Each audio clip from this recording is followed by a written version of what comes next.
The astrological 10th house. Okay? What is it? We're ascending from the philosophical expanses of the ninth house. The astrological chart reaches its highest and most public point, the midheaven, the cusp of the 10th house. If the lower hem of the chart, the fourth house, represents our private roots, the 10th is its absolute opposite, the pinnacle of our public existence. Known as the house of career and status, its meaning is both more nuanced and more profound. The 10th house is ruled by Saturn and Capricorn. It's the domain of legacy, authority, and structure. It answers the most daunting of questions. What will you build in this world? How will you be known or remembered? And what is your contribution to the architecture of society? Okay. The most immediate interpretation of the 10th house is that of career, vocation, and public reputation. However, this is not merely a job or a source of income, the 6th house, but rather one's calling or life's work, soul's mission. It represents the summit of our ambitions, the professional identity we strive towards, and the reputation, we earn in the public eye.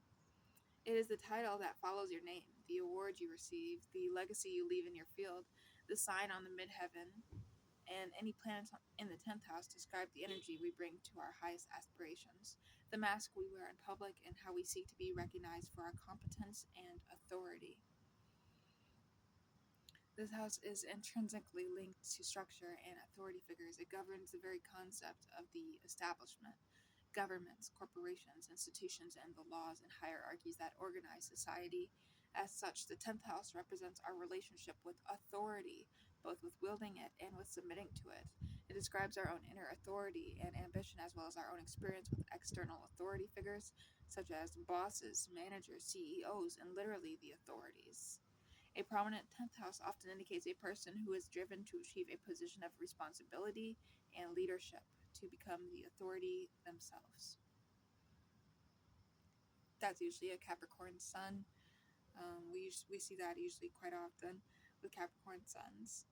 This drive creates a natural tension with the fourth house of home and private life. The fourth is our foundation, our private self, and where we retreat from the world. The 10th house is the summit, the public self, and where we engage with the world. A fulfilling life often requires a balance between these two poles, achieving public success without losing one's private sense of self and security. Ultimately, the journey of the 10th house is one of crystallization and responsibility. It is the process of taking raw potential and giving it form, discipline, and direction in the real world. It is about understanding your role within the larger social structure and consciously crafting your contribution to it. The 10th house teaches that true achievement is not about fleeting fame, but about earning respect through integrity, competence, and lasting work.